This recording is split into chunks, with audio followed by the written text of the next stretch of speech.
afternoon, everybody. That was quite the intro comparing us to the State of the Union in the US. I hope we can live up to the expectations. No pressure. So, indeed, Hanna, Kathleen, thanks for having us this afternoon. We are with McKinsey. I'm a partner in our Brussels office, and I lead the consumer practice for the Benelux for McKinsey. And my name is Hanna. I focus on anything fashion strategy that can be related around growth cases, digital, and also a lot of sustainability lately. And it's a true pleasure for us to be here, not in the first place because this is actually my home city. So it's a true privilege to be on the stage here and for once to be the keynote at a conference where I can actually go by bike. We are here to present, indeed, the results of State of Fashion. It's quite a scoop because actually the report released yesterday, so you really have a first peek at the results. For those who do not know the publication, it's our annual review of what is happening in the fashion industry with a global perspective.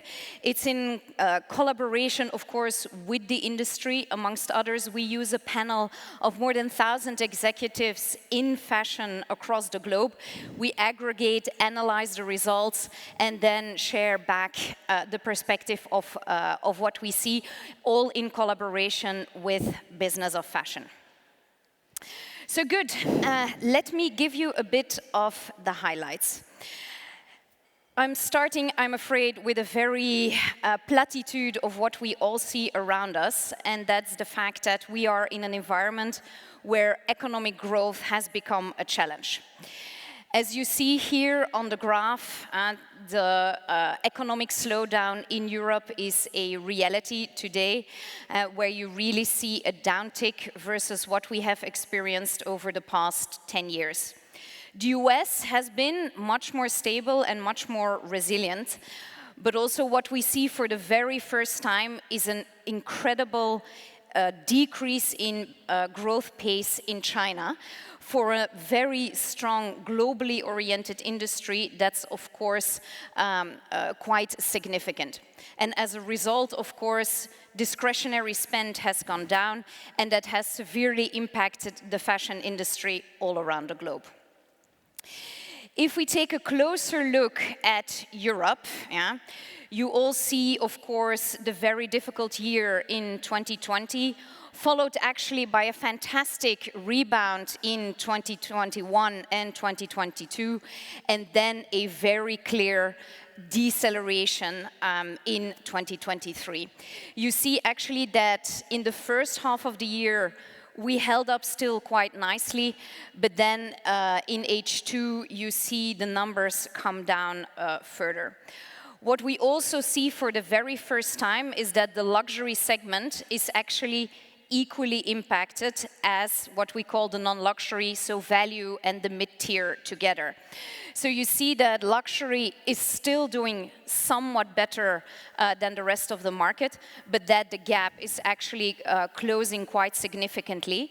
If I would pull up these numbers for China, you actually see that there is no delta there anymore. So we see now for the very first time that luxury is also being very heavily impacted by the economic environment and is no longer this protected safe space where growth was a given.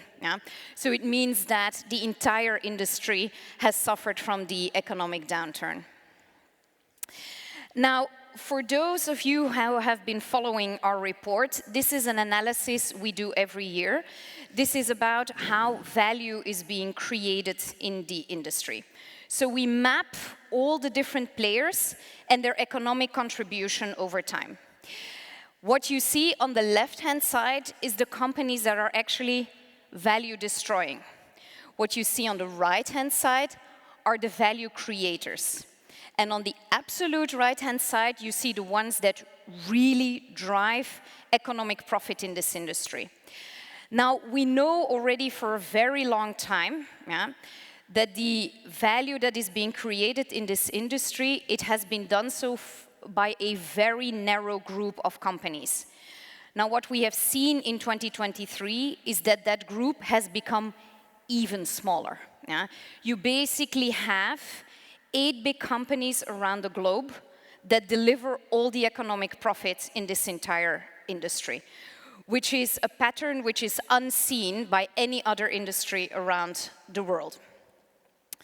Now, who are these companies? Yeah? And for those who read the report annually, you see a number of names that come back every time. LVMH, Nike, Inditex, they're the real drivers of profitability of the fashion industry around the world. Now, all of a sudden this year, we also have 2 new players in that top 8, TJX and Ross.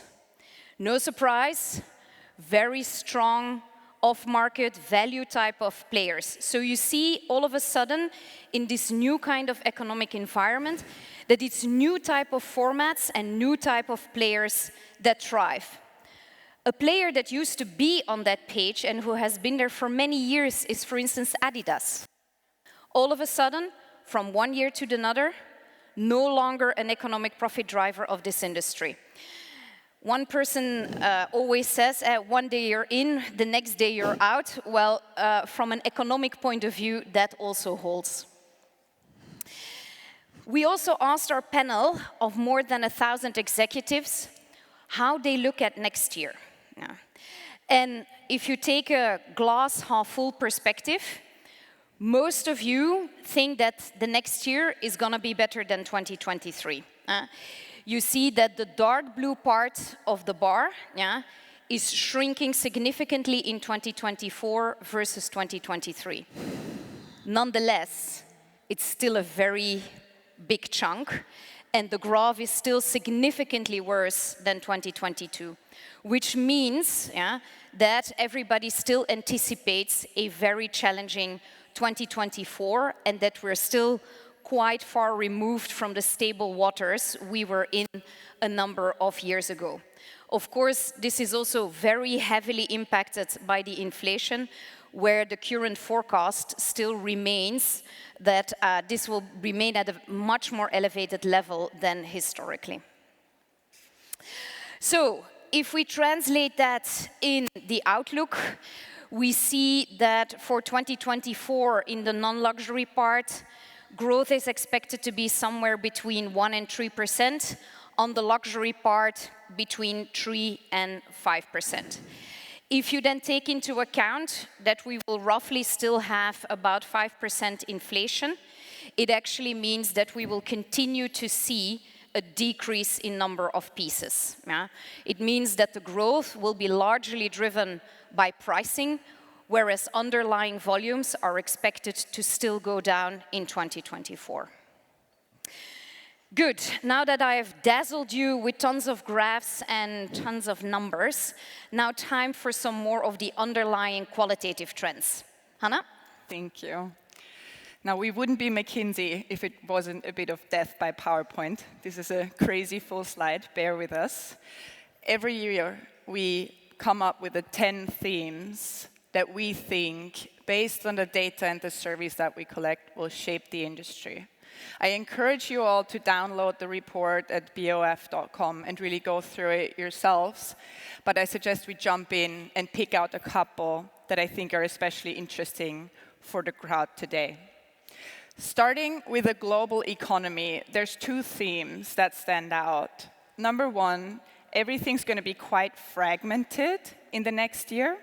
So against that gloomy, somewhat gloomy outlook that Kathleen has presented, the consumer is in that same headspace. The intent to spend on apparel is actually minus 16% versus last year, right?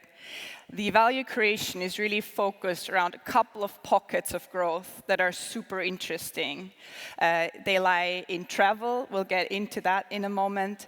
They lie in, tackling specific niche geographies like India, and they lie in, frankly, getting your value proposition really on point and being sure you execute well. This is the underlying notion behind the themes. The first one I want to dive deeper on is the theme of climate urgency. Now that sustainability is a big topic in fashion, I don't have to tell you, especially here in Antwerp, but typically we look at it from an offender point of view. Fashion is one of the biggest offenders in terms of the climate crisis. What's interesting, it's actually also quite exposed to the risks from climate disaster. What we did is we took the 10 countries most exposed to extreme weather and climate disasters, and then we found that actually 66% of global cotton exports and over 50% of total apparel exports come from those top 10 countries. So by 2030, that can be 65 billion of product and 1 million of jobs at stake, which means there's quite a lot of work in securing, your supply chains. There's also work in fixing the offender part, of course, and we'll get to that. But really making sure you can create contingency scenarios and frankly protect the people there should be a priority going forward. Next, we look at what's happening with the consumer, and there are 3 themes that stand out this year. I mentioned travel earlier. Travel is back big time, 10% more travel activity expected next year versus before COVID. Secondly, there's a new age of the influencers that we'll dive into. And thirdly, there's always some category that stands out. Every year we do the report. This year it's outdoors and functional wear that's actually up by a quarter versus what we saw before the crisis. So it shows you that change in consumer as well. Diving into travel first, the really interesting thing about the increase in travel activity is that that's where people are ready to splurge. So regardless of the geographies, most prone actually in Asia, but people are prepared to spend money when they go abroad. And the top 3 categories they plan on spending that money on are actually dining, apparel, and experiences. So that's a growth pocket you can tap into. And if I translate it to Antwerp, actually, which is such a cool city, speaking for myself, and a great destination, how can you capitalize on those tourists and capture that spending versus the local consumer, right? It also means that there's new kind of experiences emerging. I'm sure you all saw this summer, the whole Côte d'Azur and all the vacation hotspots were covered by brands. So that kind of partnership experience and creating blended experience of dining and fashion, this is really where we see the consumer's willingness to spend moving. And if I can quickly add something to that, if you look at the big conglomerates, like an Inditex, they have a hard time doing this, right? Because they're very big machines, they're not adjusted to tailoring for individual markets, etc. Here, having quite a bit of the smaller brands in the room, this is where you can really compete with the big institutions, because you have the relationships and you're much more agile and much more flexible to do this type of concept versus the big players. So we really see this as a very cool opportunity for growth, smaller and mid-sized brands. Exactly. Getting into the next one, influencers, an industry worth 21 billion now, which is a staggering number. An even more staggering number is that Gen Z has an average attention span for advertising that's 1.3 seconds. So the question is, in an industry so big, with such small fragmented attention windows, how do you actually connect with consumers, right? It's hard. There's plenty of ad space out there you can buy. What you really want to tap into now is a connection and a story you share with the consumer. It's no surprise what you see on the slide, that people are looking for authentic connection, right? But what's really soaring now on social media is the quirky, the funny, the vulnerable, the non-polished. So we'd encourage brands to kind of move more into that space. A cool example is Kad Guy. I don't know who knows him. It's fun to check out. So he essentially created 2 fictional personas that address old money aesthetic and nouveau rich. So you have Constance on the right-hand side, and then his cousin Colton from the US, who's just nouveau rich impersonated. He attracts a following of ultra-high net worth individuals who are so hard to target that's unprecedented by anyone and anything that's ever been done. Forbes publishes a billionaires list, and they check his following against their list. And actually, the majority of the billionaires list is following that guy. The reason why his model works is because luxury consumerism is basically the identity of the two figures. So Constance was wearing Loro Piana before he was paid to wear Loro Piana. He's Loro embodied. So it was not surprising when he did a 600-piece limited collection with them. It sold out in seconds, basically. So it's a cool new model to engage. It also means giving up brand control, giving up control of that narrative, and going for much more long-term partnerships. Now, fashion system. We also want to spend a bit of time on what companies are actually focusing on these days to kind of address the market and where the consumer is at. Gen AI, obviously impossible to get around, especially for the creative space. We have fast fashion soaring. I think it's worth mentioning that against much conversation on sustainability, you have fast fashion growth rates that are unprecedented, and we're currently actually on track to increase textile waste in Europe by 20% year on year. So the two don't balance each other out. You have a resurgence of brand marketing, also because performance marketing is pretty expensive by now, but also because you do want to reconnect with the consumer. So I'd encourage everyone to kind of get clear on what your story is. It sounds very easy, but I know from the majority of our clients, many don't have that figured out. So focus on brand. Sustainability, obviously, I'll talk about that in a moment. And then finally, something we call the bullwhip effect, which shows that actually the further you go down in the value chain, the more exposed you will be to volatility and risk. So securing your supply chains, may that be for reasons of, the climate risk or regulation or that bullwhip effect, is actually a key priority for the next year. But let's dive into AI, because that's, as cool as it is daunting. What we see is of all the use cases of AI, actually more than a quarter is on product design. More than half is on anything creative, marketing, copy, campaigns, again, product. So pretty big impact, I would say. Obviously, everyone's gearing up to work on the topic next year. What I found interesting is that 60% of the companies we've interviewed for this have already started. To give a bit of a flavor of how that could look like, here's a look from this year's AI Fashion Week. Designers called Metamorphics. I'm not sure if I should call it designer or developer, but actually it's a pretty cool look if you ask me personally. And on the other side, you see a latest anniversary campaign of Revolve, also fully AI-based.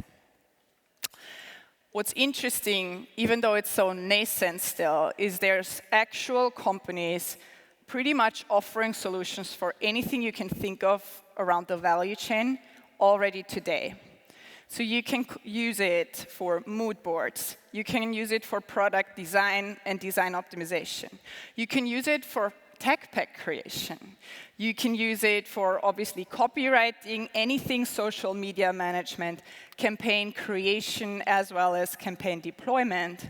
But you also can go into retailing and supply by doing virtual try-ons, sales assistance, in-store, fully AI-enabled, and even vendor vetting and quality control of the final product.